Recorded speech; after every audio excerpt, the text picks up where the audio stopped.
Asa dude, and welcome back to another episode of the Anthill channel. Doo-doo-doo-doo. Today's episode will revolve around this package, correctly marked fragile. Note the small dent in the top. That will be important in a minute. But first, a little bit of backstory.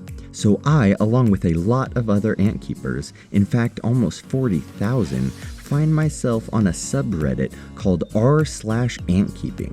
When on this subreddit, I managed to make a friend. That's right, a fellow ant keeper, who luckily also lived right here in Arizona. How exciting! Now, when me and my new friend started talking back and forth about our different colonies and queens, I discovered he had a lot that I didn't, and this made me excited. I got to ask him questions and learn about these. This was awesome. And at one point, he even informed me that he sells queens. Now personally, I can't really spend too much money on insects, but the queens that he had were amazing. So, the thought of spending a lot of money on a queen ant, no matter how much I wanted her, just didn't seem like a real possibility.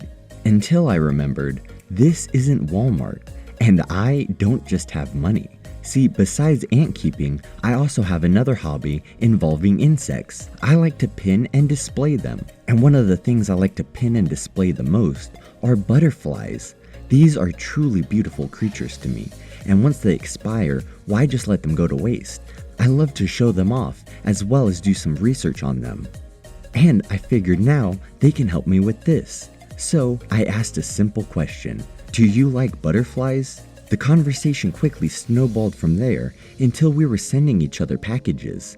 I sent him some butterflies, and in return, he sent me this. Whoa. This was only supposed to be 2 queens. Oh my goodness. Okay, I'm counting a lot more than 2 here. This is exciting. I'm also seeing some movement. These queens are definitely alive. Now, the shipping only took 1 day, but it was still really hot out yesterday, so I was definitely worried. But they definitely look okay, but let's get them out. Alright, this is a lot more than I was expecting, but I am excited. Oh, jinkies, is that test tube broken? Alright, let's get the rest of these queens out and see what's going on here. This isn't looking good. I'm not seeing this queen anywhere. Nope, okay, we are good. There is a queen in here and she is alive, though not happy, so let's see if we can get her in a new test tube. And when reviewing the footage later, I had discovered that this test tube sat exactly where the box was dented, so I believe that this happened in transit. So, thank you, unnamed delivery service. Oh, don't worry, it was just the odontomachus. Are you serious? The trapjaw ant? Out of all the ones that broke?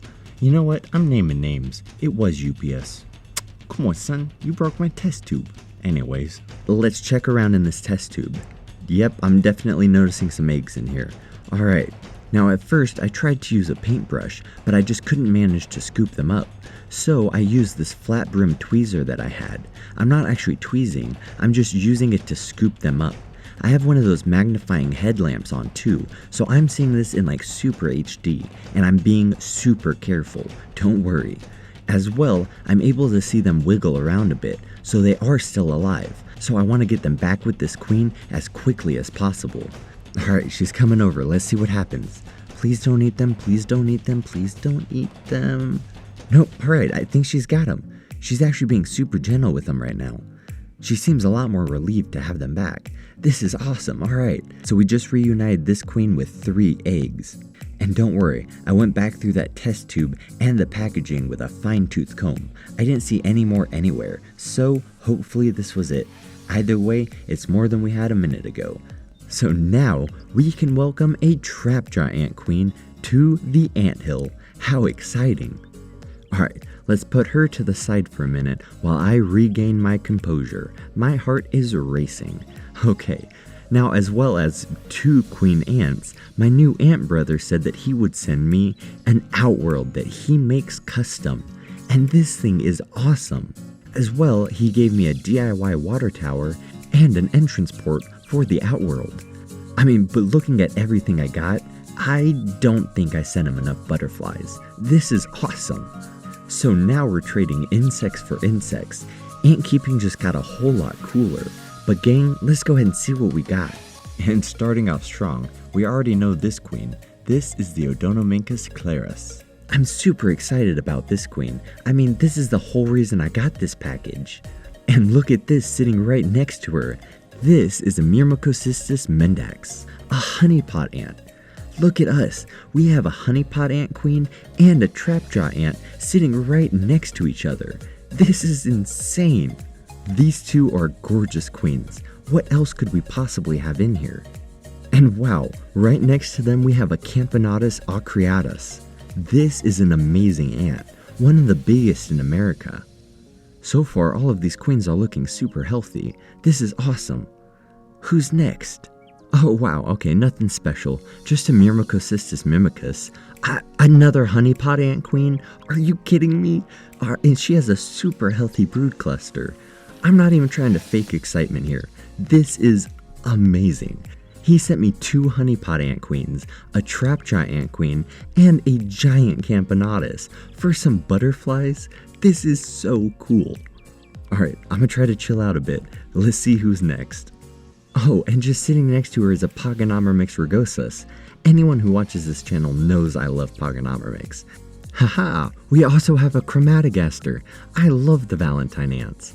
This one's a bit smaller than one that I recently caught. I'm excited to see what species this is. I mean, this is such a diverse batch of queens. This is amazing. And who is our mystery ant? Let's open this up. Oh, amazing! It's another camponotus ocreatus. I love this. Super cool to have 2 of them. We should be able to get a successful colony for sure. Oh, sick! Another carpenter ant. This one is the camponotus pudorosus. This one kind of looks like a spider with that coloring. Oh, and sick! Another pogonomyrmex. I think that this one is the barbatus. This is awesome. We have a pogonomyrmex that's red and one that's black. We might have to do like a Spider-Man and Venom thing with this. Super cool.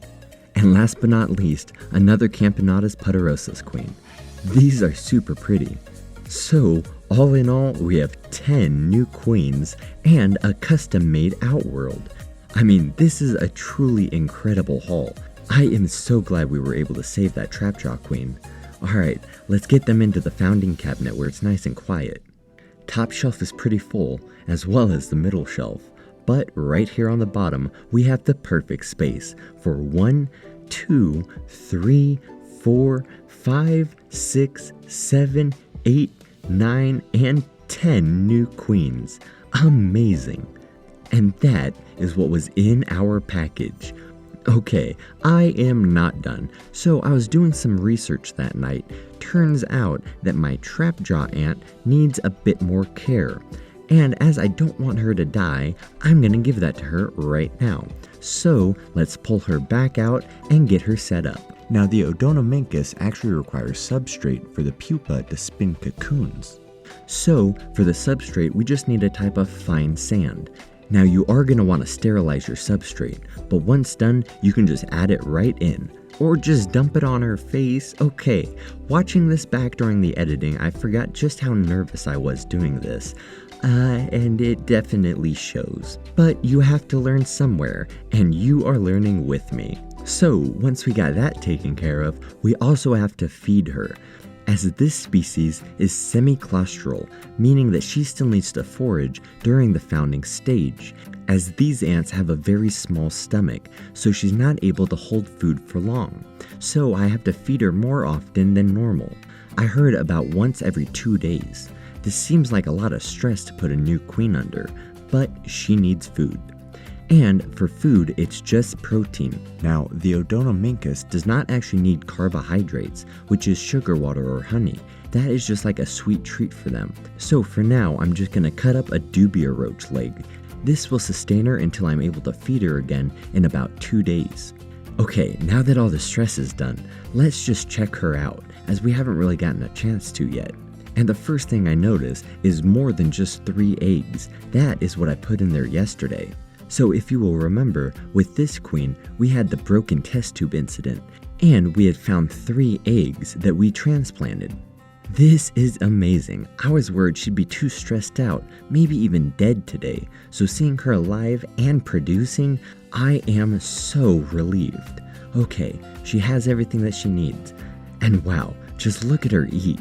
I am so glad we're able to observe this species now. This is awesome.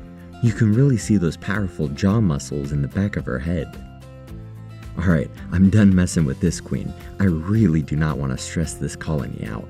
And for anyone who was wondering, yes, I also know about the myrmecocystus. See, the myrmecocystus, or honeypot ants, also need substrate for their pupa to turn into cocoons. So I went ahead and gave them that. Now if you do this, it is very important that you twist the test tube as to not bury her eggs. This could be catastrophic. But if done carefully, you shouldn't stress out the queen too much with this process, and she really needs it, so it's worth doing. And while I had the cabinet open, I decided to go ahead and feed the pogonomyrmex. As well, they are semi-clustral, meaning that they need to eat during their initial founding stage. But their stomach is a bit bigger, so we can feed them about once a week. Alright, now that was kind of a stressful episode, so if you've made it this long, thank you so much for watching. Have a great night, and toodaloo.